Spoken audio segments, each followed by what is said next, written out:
ರಾಜ್ಯ ನಮ್ಮ ಪರೀಕ್ಷೆ ಅಭಿಯಾನ ನಡೀತಾ ಇದೆ. ನೀಟ್ ಮುಕ್ತ ಭಾರತಕ್ಕೆ ಸಹಿ ಅಭಿಯಾನವನ್ನ ಶುರು ಮಾಡಲಾಗಿದೆ. ಈಗಾಗಲೇ ಸಾಕಷ್ಟು ವರ್ಷಗಳಿಂದ ನೀಟ್ಗೆ ವಿರೋಧ ವ್ಯಕ್ತವಾಗ್ತಾನೆ ಇದೆ. ಸ್ಪೆಷಲಿ ತಮಿಳುನಾಡು ಈ ಒಂದು ವಿಚಾರಕ್ಕೆ ಸಂಬಂಧಪಟ್ಟಂತೆ ದೊಡ್ಡ ಮಟ್ಟದಲ್ಲಿ ಧ್ವನಿ ಎತ್ತಿದೆ. ಕರುಣಾನಿಧಿ ಅವರಿಂದ ಹಿಡಿದು ಜಯಲಲಿತಾ ಅವರು, ಅದಾದ್ಮೇಲೆ ಮೊನ್ನೆ ಸ್ಟಾಲಿನ್ ಅವರು, ಇವರೆಲ್ಲರೂ ಕೂಡ ವಿರೋಧವನ್ನ ವ್ಯಕ್ತಪಡಿಸಿದ್ರು. ಇವನ್ ನಮ್ಮ ರಾಜ್ಯದ ವಿಧಾನಸಭೆ ಅಧಿವೇಶನದ ಸಂದರ್ಭದಲ್ಲಿ, ವಿಧಾನಮಂಡಲದ ಅಧಿವೇಶನದ ಸಂದರ್ಭದಲ್ಲೂ ಕೂಡ ನೀಟ್ ಬೇಡ, ಸಿಇಟಿಯನ್ನ ಮಾಡುವಂತ ನಿಟ್ಟಿನಲ್ಲಿ ಅವಕಾಶ ಕೊಡಬೇಕು ಅನ್ನುವಂಥ ನಿಟ್ಟಿನಲ್ಲಿ ನಿರ್ಣಯವನ್ನ ಕೂಡ ಕೈಗೊಳ್ಳಲಾಗಿತ್ತು, ಅಂಗೀಕಾರ ಆಗಿತ್ತು. ಆ ನಿರ್ಣಯ ರಾಜ್ಯದಲ್ಲಿ ಈಗ ನೀಟ್ ಬೇಡ, ನಮ್ಮ ಸಿಇಟಿ ಬೇಕು ಅನ್ನುವಂಥ ಕ್ಯಾಂಪೇನ್ ನಡೀತಾ ಇದೆ. ರಾಜ್ಯದಲ್ಲಿ ಸೈನ್ ಪಿಟಿಷನ್ ಅಭಿಯಾನವನ್ನ ಮಾಡಲಾಗ್ತಾ ಇರುವಂಥದ್ದು. ಚಿತ್ರ ಸಾಹಿತಿಗಳು, ಕವಿಗಳು ಇವರೆಲ್ಲರೂ ಕೂಡ ಸಾಥ್ ಕೊಟ್ಟಿದ್ದಾರೆ. ನಿಮ್ಮ ನೀಟ್ ಸಾಕು, ನಮ್ಮ ಸಿಇಟಿ ಬೇಕು. ಒಂದು ದಿನದಲ್ಲೇ 2,000ಕ್ಕೂ ಅಧಿಕ ಜನ ಸಹಿಯನ್ನ ಹಾಕಿದ್ದಾರೆ. ಮುಂದಿನ ವರ್ಷದಿಂದ ಜಾರಿಗೆ ಒತ್ತಾಯವನ್ನ ಮಾಡಲಾಗ್ತಾ ಇದೆ. ವಿಧಾನಮಂಡಲದಲ್ಲಿ ವಿಧಾನಸಭೆ ಮತ್ತು ವಿಧಾನ ಪರಿಷತ್ನಲ್ಲೂ ಕೂಡ ನಮ್ಮ ರಾಜ್ಯದಲ್ಲಿ ಕಳೆದ ಬಾರಿಯಷ್ಟೇ ಸಾಕಷ್ಟು ವಿರೋಧ ವ್ಯಕ್ತವಾದಂತಹ ಸಂದರ್ಭದಲ್ಲೇ ನಿರ್ಣಯವನ್ನ ಕೈಗೊಳ್ಳಲಾಗಿತ್ತು. ಈ ಮುಂಚೆ ನಾನು ಹೇಳಿದ್ನಲ್ಲ, ತಮಿಳುನಾಡಿನಲ್ಲಿ ಕರುಣಾನಿಧಿ, ಜಯಲಲಿತಾ ಅವರು, MK ಸ್ಟಾಲಿನ್ ವಿರೋಧ ವ್ಯಕ್ತಪಡಿಸಿದ್ರು. ಈ ಹಿಂದೆ ನರೇಂದ್ರ ಮೋದಿ ಅವರು ಸಿಎಂ ಆಗಿದ್ದಂತ ಸಂದರ್ಭದಲ್ಲೂ ಕೂಡ ವಿರೋಧ ಇತ್ತು ಇದಕ್ಕೆ. ಬೆಂಬಲ ಬೇಕಿದಕ್ಕೆ. ಯಾವುದೇ ಸರ್ಕಾರ ಮಣಿಯೋದು ಜನ ಬೆಂಬಲಕ್ಕೆ. ಹಾಗಾಗಿ ಜನರ ಸಹಿ ಸಂಗ್ರಹವನ್ನು ಶುರು ಮಾಡಿದ್ದೀವಿ. ಈಗ ನೀವು change.org ಅಂತ ಒಂದು ಪ್ಲಾಟ್ಫಾರ್ಮ್ ಇದೆ, ಅಲ್ಲಿ ಹೋದರೆ ಈ ಥರದ ಅಭಿಯಾನಗಳನ್ನು ನಡೆಸ್ತಾರೆ ಎಲ್ಲರೂ. ನಾವು ಇಲ್ಲಿ ನೀಟ್ ಬೇಡ, ಸಿಇಟಿ ಬೇಕು ಅನ್ನೋ ಥರದೊಂದು ಅಭಿಯಾನವನ್ನು ಹಾಕಿದ್ದೀವಿ.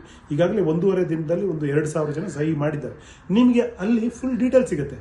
ನಾವು ಯಾಕೆ ನೀಟ್ ಬೇಡ ಅಂತಿದ್ದೀವಿ, ಯಾಕೆ ಸಿಇಟಿ ಬೇಕು ಅಂತಿದ್ದೀವಿ, ಎರಡು ವ್ಯವಸ್ಥೆಗಳ ಒಂದು ತುಲನೆ ಮಾಡಿ ಏನು ಲೋಪದೋಷಗಳಿವೆ, ಯಾಕೆ ನಾವು ಸಿಇಟಿ ಕೇಳ್ತಿದ್ದೀವಿ ಅನ್ನೋದು ವಿವರವಾಗಿದೆ. ಅದನ್ನು ಓದಿದ ನಂತರ ಬೇಕಾದ್ರೆ ಜನ ಸಹಿ ಹಾಕ್ಬೋದು. ಈಗಾಗಲೇ ವಿಷಯ ಗೊತ್ತಿದ್ದವರು ನೋಡಿದ ತಕ್ಷಣ ಸಹಿ ಹಾಕ್ಬೋದು. ಮತ್ತು ಇಲ್ಲಿ ಹಾಕುವ ಸಹಿಗಳು ಎಲ್ಲ ಜೆನ್ಯೂನ್ ಸಹಿಗಳು, ಯಾವುದೇ ಫೇಕ್ ಮಾಡೋಕ್ಕಾಗಲ್ಲ ನಿಮಗೆ. ಯಾಕಂದರೆ ಅದು ತುಂಬ ವಿಶ್ವಾಸಾರ್ಹವಾದಂಥ ಒಂದು ಏಜೆನ್ಸಿ ಅದನ್ನು ನಡೆಸೋದು. ಅದು ವಿಶ್ವದ ದೊಡ್ಡ ದೊಡ್ಡ ಬದಲಾವಣೆಗೆ ಸಾಕ್ಷಿಯಾಗಿರುವಂಥ ಒಂದು ಪ್ಲಾಟ್ಫಾರ್ಮ್ ಅದು. ಆ ಪ್ಲಾಟ್ಫಾರ್ಮಲ್ಲಿ ನಾವು ಇದನ್ನು ರನ್ ಮಾಡ್ತಾ ಇದ್ದೀವಿ. ಜನರ ಬೆಂಬಲ ಬೇಕಿದಕ್ಕೆ. ಯಾವುದೇ ಸರ್ಕಾರ ಮಣಿಯೋದು ಜನ ಬೆಂಬಲಕ್ಕೆ. ಹಾಗಾಗಿ ಜನರ ಸಹಿ ಸಂಗ್ರಹವನ್ನು ಶುರು ಮಾಡಿದ್ದೀವಿ. ಈಗ ನೀವು change.org ಅಂತ ಒಂದು ಪ್ಲಾಟ್ಫಾರ್ಮ್ ಇದೆ, ಅಲ್ಲಿ ಹೋದರೆ ಈ ಥರದ ಅಭಿಯಾನಗಳನ್ನು ನಡೆಸ್ತಾರೆ ಎಲ್ಲರೂ. ನಾವು ಇಲ್ಲಿ ನೀಟ್ ಬೇಡ, ಸಿಇಟಿ ಬೇಕು ಅನ್ನೋ ಥರದೊಂದು ಅಭಿಯಾನವನ್ನು ಹಾಕಿದ್ದೀವಿ. ಈಗಾಗಲೇ 1.5 ದಿನದಲ್ಲಿ 2,000 ಜನ ಸಹಿ ಮಾಡಿದ್ದಾರೆ. ನಿಮಗೆ ಅಲ್ಲಿ ಫುಲ್ ಡೀಟೇಲ್ ಸಿಗುತ್ತೆ. ನಾವು ಯಾಕೆ ನೀಟ್ ಬೇಡ ಅಂತಿದ್ದೀವಿ, ಯಾಕೆ ಸಿಇಟಿ ಬೇಕು ಅಂತಿದ್ದೀವಿ, ಎರಡು ವ್ಯವಸ್ಥೆಗಳ ಒಂದು ತುಲನೆ ಮಾಡಿ ಏನು ಲೋಪದೋಷಗಳಿವೆ, ಯಾಕೆ ನಾವು ಸಿಇಟಿ ಕೇಳ್ತಿದ್ದೀವಿ ಅನ್ನೋದು ವಿವರವಾಗಿದೆ. ಅದನ್ನು ಓದಿದ ನಂತರ ಬೇಕಾದ್ರೆ ಜನ ಸಹಿ ಹಾಕ್ಬೋದು. ಈಗಾಗಲೇ ವಿಷಯ ಗೊತ್ತಿದ್ದವರು ನೋಡಿದ ತಕ್ಷಣ ಸಹಿ ಹಾಕ್ಬೋದು. ಮತ್ತು ಇಲ್ಲಿ ಹಾಕುವ ಸಹಿಗಳು ಎಲ್ಲ ಜೆನ್ಯೂನ್ ಸಹಿಗಳು, ಯಾವುದೇ ಫೇಕ್ ಮಾಡೋಕ್ಕಾಗಲ್ಲ ನಿಮಗೆ. ಯಾಕಂದರೆ ಅದು ತುಂಬ ವಿಶ್ವಾಸಾರ್ಹವಾದಂಥ ಒಂದು ಏಜೆನ್ಸಿ ಅದನ್ನು ನಡೆಸೋದು. ಇದೆಲ್ಲದ್ರ ಬಗ್ಗೆ ಇನ್ನಷ್ಟು ಮಾಹಿತಿಯನ್ನ ಕೊಡ್ತಾ ಹೋಗ್ತಾರೆ ನಮ್ಮ ಪ್ರತಿನಿಧಿ ಹಂಸ ನಮ್ಮ ಜೊತೆ ನೇರ ಸಂಪರ್ಕದಲ್ಲಿ ಜಾಯ್ನ್ ಆಗಿದ್ದಾರೆ. ಹಂಸ, ಈ ಮುಂಚೆಯಿಂದಲೂ ಹಲವು ರಾಜ್ಯಗಳು ಇದಕ್ಕೆ ವಿರೋಧ ವ್ಯಕ್ತಪಡಿಸ್ತಾನೆ ಬರ್ತಾ ಇದಾವೆ. ಅಧಿವೇಶನಗಳಲ್ಲೂ ಕೂಡ ಈ ಒಂದು ವಿಚಾರಕ್ಕೆ ಸಂಬಂಧಪಟ್ಟಂತೆ ನಿರ್ಣಯಗಳನ್ನ ಕೈಗೊಳ್ಳಲಾಗ್ತಾ ಇದೆ. ಆದರೂ ಕೂಡ ಅಷ್ಟು ದೊಡ್ಡ ಮಟ್ಟದಲ್ಲಿ ಪರಿಣಾಮ ಬೀದಿರಲಿಲ್ಲ. ಈಗ ಕವಿರಾಜ್ ಅವರ ನೇತೃತ್ವದಲ್ಲಿ ಒಂದು ಅಭಿಯಾನವನ್ನ ಮಾಡಲಾಗ್ತದೆ. ಈ ಅಭಿಯಾನ ಯಾವ ರೀತಿಯಾಗಿ ನಡೀತಾ ಇದೆ, ಏನೆಲ್ಲ ಪ್ರಮುಖ ವಿಚಾರಗಳನ್ನ ಮುಂದಿಟ್ಬಿಟ್ಟು ಅವರು ಸಿಇಟಿ ಓಕೆ, ನೀಟ್ ಬೇಡ ಅನ್ನುವಂಥದ್ದನ್ನ ಅಲ್ಲಿ ಆ ಒಂದು ವೆಬ್ಸೈಟ್ ನಲ್ಲಿ ಪ್ರಸ್ತಾಪ ಮಾಡ್ತಾ ಇದ್ದಾರೆ. ನಾವು ನೋಡಬಹುದು ನೀಟ್ನಿಂದ ಎಷ್ಟೆಲ್ಲ ಎಡವಟ್ಟುಗಳು ಆಗ್ತಿದೆ ಅಂತ. ಈಗಾಗಲೇ ನಾವು ಹಿಂದಿನ ನೀಟ್ನ ಪರೀಕ್ಷೆ ಕೂಡ ನೋಡಿದ್ರೆ ಮಧ್ಯಾಹ್ನ ಪರೀಕ್ಷೆ ಇರುತ್ತೆ, ಬೆಳಗ್ಗೆನೆ ಪ್ರಶ್ನೆ ಪತ್ರಿಕೆ ಲೀಕ್ ಆಗಿರುತ್ತೆ, ಎಲ್ಲ ವೆಬ್ಸೈಟ್ಗಳಲ್ಲೂ ಕೂಡ ಬಂದಿರುತ್ತೆ. ಇದರಿಂದ ಅನೇಕ ಲಕ್ಷಾಂತರ ವಿದ್ಯಾರ್ಥಿಗಳು ತುಂಬಾ ಓದ್ಕೊಂಡಿರುವಂಥವ್ರು ಎಕ್ಸಾಮ್ ಬರಿಬೇಕು, ಪಾಸ್ ಆಗಬೇಕು, ಒಳ್ಳೆ ಸೀಟ್ನ ತೆಗೆದುಕೊಳ್ಬೇಕು ಅಂತಿರೋರಿಗೆ ತುಂಬಾ ಅನ್ಯಾಯ ಆಗ್ತಿದೆ ಅನ್ನುವಂತಹ ಮಾತು ಕೂಡ ಈಗ ಕೇಳಿ ಬರ್ತಿರುವಂಥದ್ದು. ಇದಕ್ಕಾಗಿಯೇ ಅಂದರೆ ನಮ್ಮ ರಾಜ್ಯದಲ್ಲೂ ಕೂಡ ಈ ಹಿಂದೆ ಕರ್ನಾಟಕದಲ್ಲೇನೆ ಈ ಒಂದು ವೈದ್ಯಕೀಯ ಶಿಕ್ಷಣ ಇದಕ್ಕೆ ಸಂಬಂಧಪಟ್ಟಂತೆಯೇ ಒಂದು MBBS ಕೋರ್ಸ್ಗಳಿಗೆ ಸಂಬಂಧಪಟ್ಟಂತೆ ಪರೀಕ್ಷೆಗಳನ್ನ ಇಲ್ಲೇ ನಡೆಸಲಾಗ್ತಿತ್ತು. ನೀಟ್ ಬಂದಂತಹ ಬಳಿಕ ಈಗ ಎಲ್ಲವನ್ನು ಕೂಡ ಕೇಂದ್ರದಿಂದಲೇ ಒಂದು ಪರೀಕ್ಷೆನ ನಡೆಸುವಂತಹ ಒಂದು ಪದ್ಧತಿ ಈಗ ಬಂದಿದೆ. ಹಿಂದಿನಿಂದಲೂ ಕೂಡ ಇದು ಬೇಡ, ನಮ್ಮ ರಾಜ್ಯದ ಒಂದು ಮಕ್ಕಳಿಗೆ ಅನ್ಯಾಯ ಆಗುತ್ತೆ ಅನ್ನುವಂತಹ ನಿಟ್ಟಿನಲ್ಲಿ ಒಂದು ಕೂಗು ಕೇಳಿ ಬರ್ತಿತ್ತು.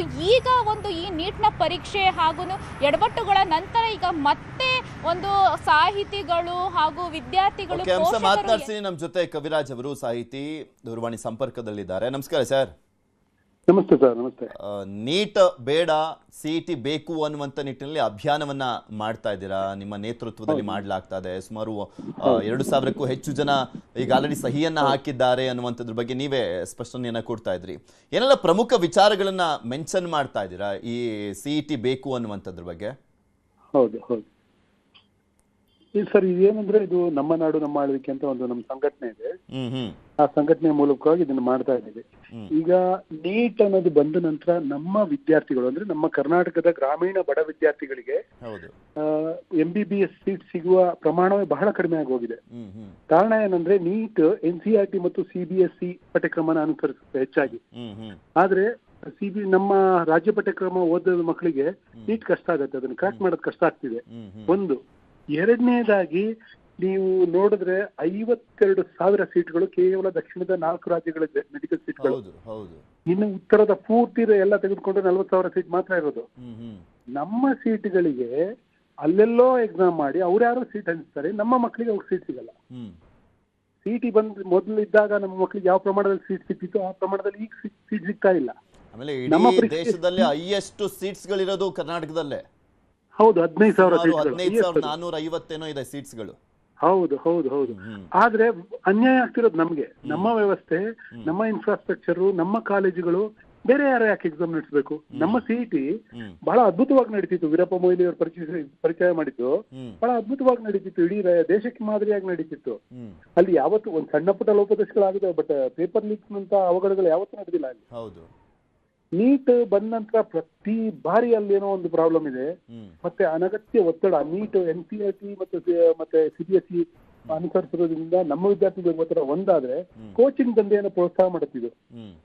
ಶಾಲಾ ಪಠ್ಯಕ್ಕಿಂತ ಜಾಸ್ತಿ ಪರೀಕ್ಷೆಯನ್ನ ಕ್ರ್ಯಾಕ್ ಮಾಡುವ ತಂತ್ರಗಳ ಬಗ್ಗೆ ಜಾಸ್ತಿ ಕೋಚಿಂಗ್ ಅಲ್ಲಿ ಹೇಳ್ಕೊಡ್ತಾರೆ. ಆ ಕೋಚಿಂಗು ಕೋಟ್ಯಾಂತರ ರೂಪಾಯಿಗಳ ಜಾಲ ಸರ್ ಅದು. 50,000 ಕೋಟಿ ಅದರದ್ದೇ ಒಂದು ದೊಡ್ಡ ಮಟ್ಟದಲ್ಲಿ ದುಡ್ಡು ಮಾಡ್ಕೊಳ್ಳುವಂತ ಒಂದು ಜಾಲ ಆಗಿದೆ ಅನ್ನುವಂತ ಆರೋಪಗಳು ನೋಡ್ತಾ ಇದೀವಲ್ಲ. ಮತ್ತೆ ಇನ್ನೊಂದು ಪ್ಯಾರಲಲ್ ಸ್ಕೂಲಿಂಗ್ ಸಿಸ್ಟಮ್ ನಡೀತಿದೆ ಅಲ್ಲಿ. ಈಗ ನೀವು ಈ ಬೆಂಗಳೂರಲ್ಲಿ ನೋಡಿದ್ರೆ ನೀವು ಮಕ್ಕಳು ಇವು ಮಕ್ಕಳೆಲ್ಲ ನಿಮ್ಗೆ 5 ಗಂಟೆಗೆ 4 ಗಂಟೆಗೆ ಸ್ಕೂಲ್ ಬಿಟ್ಟ ನಂತರ ಮನೆಗೆ ಹೋಗಲ್ಲ, ಅಲ್ಲೇ ಬಸ್ಗಳು ನೇರವಾಗಿ ಅವನ್ನ ಈ ಕೋಚಿಂಗ್ ಸೆಂಟರ್ ಗಳಿಗೆ ಕಳಿಸ್ತಾರೆ. ಮನೆಗೆ ಹೋಗಲ್ಲ ಸರ್. 8 ಗಂಟೆ 9 ಗಂಟೆ ತನಕ ಅವ್ರಿಗೆ ಕೋಚಿಂಗ್ ನಡೆಯುತ್ತೆ. ಇಮ್ಯಾಜಿನ್ ಮಾಡಿ ಮಕ್ಕಳ ಮೇಲೆ ಇರುವ ಒತ್ತಡವನ್ನ.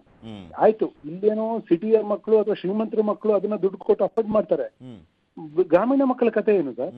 ಶಾಲೆಯ ಪಠ್ಯದಲ್ಲಿ ನಡೀತಿಲ್ಲ ನಿಮ್ಮ ಸಿಇಟಿ ಅಥವಾ ನಿಮ್ಮ ನೀಟ್ ಅಂತ ಹೇಳಿದ್ರೆ ಈ ಕೋಚಿಂಗ್ ತಗೊಳ್ಳದೆ ಇರುವ ಬಡ ಮಕ್ಕಳಿಗೆ ಹೇಗೆ ಅದನ್ನ ಕ್ರ್ಯಾಕ್ ಮಾಡಕ್ಕಾಗತ್ತೆ? ಬಹಳ ತಾರತಮ್ಯ ನಡೀತಾ ಇದೆ. ಹಾಗಾಗಿ ನಮ್ಮ ಸಿಇಟಿ ನಮ್ಗೆ ವಾಪಸ್ ಕೊಡಿ.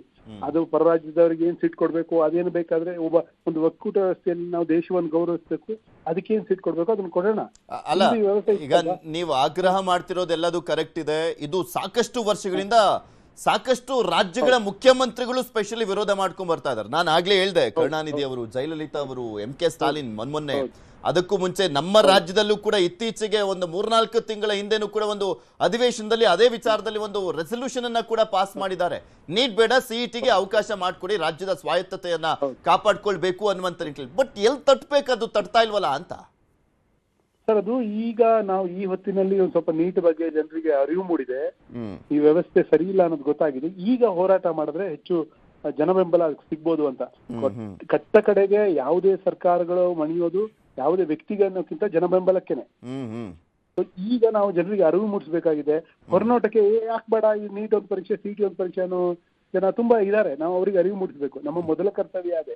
ಸ್ವಲ್ಪ ಟೈಮ್ ಆದ್ರೂ ಪರವಾಗಿಲ್ಲ. ನಾವೀಗ ನಾವೇನ್ ಪಿಟಿಷನ್ ಹಾಕಿದೀವಿ ಅದನ್ನ ಎಲ್ಲ ವಿವರವಾಗಿ ಬರ್ದಿದೀವಿ ಅದರಲ್ಲಿ. ಅಲ್ಲಿ ಹೋಗಿ ನೋಡಿದ್ರೆ ಗೊತ್ತಾಗತ್ತೆ. ಮತ್ತು ಇನ್ನು ದೊಡ್ಡ ಮಟ್ಟದ ಅರಿವು ಮೂಡಿಸುವ ಕಾರ್ಯಕ್ರಮಗಳಾಗಬೇಕು.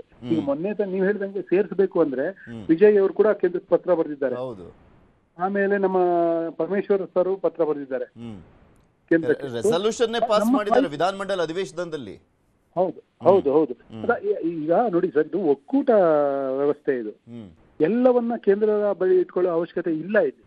ಮತ್ತೆ ಶಿಕ್ಷಣ ನಿಜ ಹೇಳ್ಬೇಕು ಅಂದ್ರೆ ಮೊದಲಿದ್ದು ರಾಜ್ಯಗಳ ಪಟ್ಟಿಯಲ್ಲಿ, ಎಮರ್ಜೆನ್ಸಿ ಕಾಲದಲ್ಲಿ ಅದು ಸಮವರ್ತಿ ಪಟ್ಟಿಗೆ ಬಂತು. ಈಗ ಅದು ಮತ್ತು ವಾಪಸ್ ರಾಜ್ಯ ಪಟ್ಟಿಗೆ ಬರಬೇಕು.